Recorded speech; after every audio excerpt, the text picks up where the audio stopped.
NFL Week 1 is almost here for the Miami Dolphins, and we got some major updates for all the Dolphins fans when it comes to the injury front, maybe some personnel decisions as well. Some assistant coaches spoke to media today and labeled maybe some starters, some players that might see an expanded role in the season opener against the Indianapolis Colts. And I did want to start here in the safety room. Ashtyn Davis seems to be on track to play in this game. He was limited in practice on Wednesday, limited in practice on Thursday with a calf injury, but we know he suffered a lower body injury relatively early in camp. It was labeled as a significant injury that was going to cost him a lot of time, but not season-ending. To me, I just assumed he was going to be on IR to begin the year, miss the first 4 seasons. While Mike McDaniel seemed to maybe lead on this injury as more serious than it actually is, and he is going to be on track to play in the openers. The guy Miami signed in free agency relatively early in that first week to a 1-year deal to be a rotational piece for the secondary. And staying in the safety room, Anthony Weaver, when speaking to Dolphins media members today, mentioned that both Ashtyn Davis and Ifeatu Maelfonwu, the other safety that Miami signed, could be playing next to Minkah Fitzpatrick. So he did not clearly detail which safety was going to be the starter next to Minkah when the Dolphins defense rolls out there for their first snap. But it does sound like both of them will actually see snaps this week. And I would also expect Elijah Campbell to get some playing time in this game as well. More to come here, but hit that sub button. We're 150 away from 73K. The goal is to get to 73,000 subscribers before we kick off on Sunday. Appreciate everyone who has joined the channel and has been subscribed, but let's get to 73K. Join the Dolphins Today family. This safety room is obviously completely revamped from a year ago. The only player that remains is Elijah Campbell. You got rid of Poyer. You got rid of Marcus May. You got rid of Javon Holland. You bring in Fitzpatrick via trade. Davis, Melifonwu in free agency. Trader Jr. through the draft.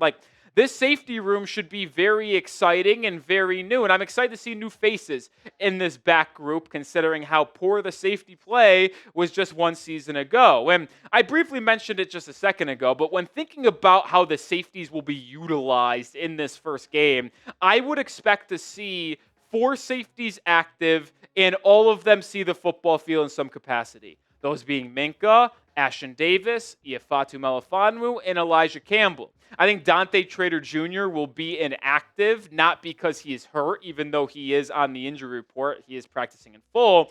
I just don't think he's ready to play. He hasn't really gotten any reps. He's missed a lot of time in the preseason and training camp. So it doesn't make sense to have him active, keep another player active at a different position, because I don't expect him to get meaningful playing time regardless. But the other 4 safeties should absolutely see a lot of snaps.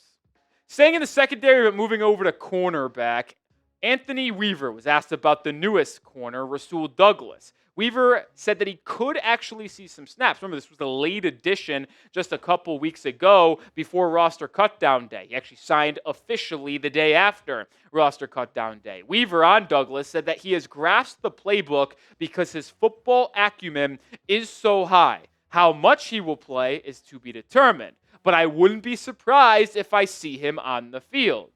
Now, when you're asking me on how the Dolphins should approach this Week 1 game with their cornerbacks, I would try as hard as possible to stay away from Rasul Douglas. Wait 1 more week, and then you could start to integrate him in Week 2 at home against the New England Patriots. Why? Well, he's only been in the system for a week and a half. So even if he has a grasp of the playbook, he still doesn't really have any chemistry or rapport with any of these other secondary players. And it's important to have chemistry and a rapport, because when you're playing zone coverage, which Miami does a lot and does it often, you need to have the ability to communicate, to pass off players as they go from zone to zone, and know how your opposing players and your teammates will react to certain movements from the opposing offense. I don't think we have that yet. 1 more week of practice is the best way to go. Be the coach, though. Would you play Rasul Douglas in this opener against the Colts? If you would play him, type P for play. If you would like to sit him and wait a week like me, type S for sit. Listen, Storm Duncan, Jack Jones have been here practically the entire time. Jones was signed the first week of training camp on that Saturday, but I'd let these two have their chance to start. I do. If they struggle, if Storm Duck is abysmal in week 1 or Jack Jones gets burnt and is playing out of assignment and taking too many gambles and risks, which is something he certainly has done in the past playing for New England and the Las Vegas Raiders, well, then maybe you can put in the veteran Rasul Douglas. But at least to start the game, if they are not getting torched, let these two have a full game. You also have Jason Marshall Jr. there potentially as well. Anthony Weaver continued to talk about the defense in this one, and this quote really fired me up. I wanted to share it with all of y'all. He said that we are a little positionless. We have a lot of tweeners on the defense, but that gives us a lot of flexibility. And if you've been with the channel for a year, you would know I preach flexibility and versatility, not only in football, but in life. I think being versatile in the way you can attack life, attack work, family, as well as on the football field, basketball court, it doesn't matter, is the best way to go about it. Being able to be comfortable in different things. Well, having a versatile and flexible defense is also huge because you can line up in so many different ways. Specifically in the nickel, when asked if Jason Marshall Jr. will get first crack, Weaver said that he has been awesome in training camp, but he's not married to Marshall Jr. playing nickel. He labeled 4 guys that can play the position for Miami. Marshall Jr., 2 safeties in Fitzpatrick and Melifonwu. And how about the linebacker that Miami signed to a 1-year deal in free agency, Willie Gay Jr., who has been a standout all throughout training camp and the preseason. And he is going to be so much fun to watch. He is just a ball of energy. And if you watch the Dolphins behind-the-scenes YouTube video Under the Sun, you would know how energetic Willie Gay Jr. is. He is just so happy and exuberant every single day on the football field. Him and KJ Britt have a really good relationship, and he's as versatile as it comes, whether it's lining up to rush the passer on the edge or lining up as the Mike or the Sam, the Will, and being able to do anything on this Dolphins defense. And Joe Barry, the linebackers coach for Miami, elaborated on Willie Gay Jr., saying his elite backup ability is huge. He's Jordyn Brooks' backup on paper. Willie Gay's football knowledge has been really impressive getting to know him. I thank God we have him as a backup. He's a chess piece for us that we are going to be able to use all over the place. This just further comes back to the point I've been making really over the past month and a half, and specifically over the last 3 weeks since the Dolphins signed Matt Judon. I cannot wait to watch this front seven.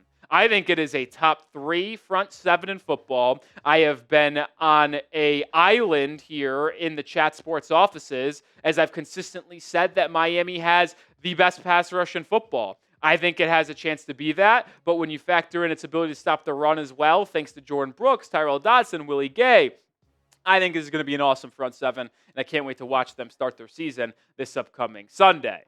More coming up here, but get started with PrizePicks, and we're brought to you by PrizePicks. Every day I make decisions, you do as well, and with PrizePicks, the right decisions can get you paid, and boy, it's nice to be right on PrizePicks. You can take more or less on 2 to 6 player stat projections. If you get your picks right, you could cash in, whether it's your favorite players like Jalen Waddle, Tua, Saquon Barkley, Joe Burrow. PrizePicks invented the flex play, which means you can still cash out if your lineup isn't perfect. Double your money even if one of your picks doesn't hit. I have an entry for the first week of the season. More than Dak Prescott, half a passing yard. Take advantage of that lowered stat projection from PrizePicks. I'm pairing that up with Joe Flacco and Demario Douglas, more than passing yards and receiving yards respectively.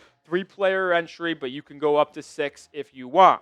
Download the app today and use code CLNS to get $50 in lineups after you play your first $5 lineup. That is code CLNS to get $50 in lineups after you play your first $5 lineup. PrizePicks. It's good to be right. To move over to the offense now, because Frank Smith was asked about Darren Waller and his availability in Week 1 against the Colts, and Frank Smith flat out said he isn't worried about Waller's status for NFL Week 1. But I'm going to think that's a lie, because he was a DNP in practice on Wednesday with a hip injury, and then he was a DNP again on Thursday.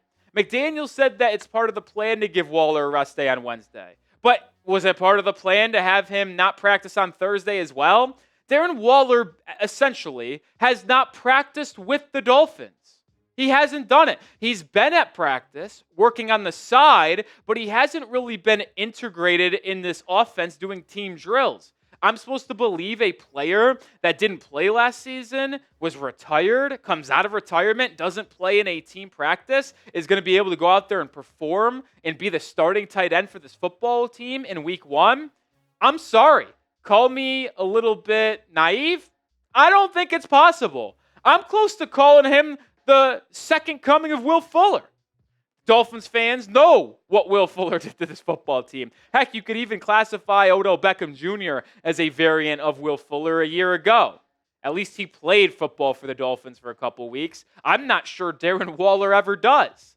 I hope he does. He's planned to be this tight end 1 for the team, but based off the amount of times we've seen him on practice and on the football field, hard for me to be positive about that. I am very, very skeptical.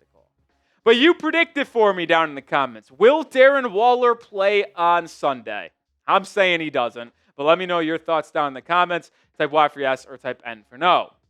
All right, let's get into a positive note once again and talk about second-year slot receiver Malik Washington. Frank Smith is very excited about what he's bringing to the table in his second year in the National Football League. Frank Smith on Malik. Asked about him, said his route running stands out. He's very diligent in how he does everything. And I think this was abundantly clear when watching him in the preseason and hearing about what he was doing in training camp. He flashed with his ability to make things happen with the ball in his hands last year as a rookie. He took over the punt return, the kick returner duties late in the year, got more opportunities in the receiving game, but this year projects to be the leading slot receiver. And it looks, based off the preseason, he has the favor of Tua Tagovailoa. Dolphins offense had 1 drive in the first preseason game. Malik Washington played 7 snaps. He touched the ball 4 times, 3 catches and an end around.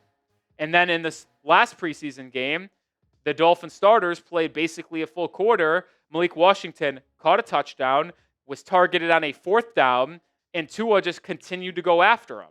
Malik Washington is in for a big year. He's also the lead punt returner and kick returner for the Miami Dolphins. And when asked about it, Craig Ackerman, the special teams coordinator, said, here are the backup punt returners. D. Eskridge, but he's dealing with concussion right now, still in a red non-contact jersey. He mentioned Taj Washington, Tyreek Hill, and Ollie Gordon as potential punt returners.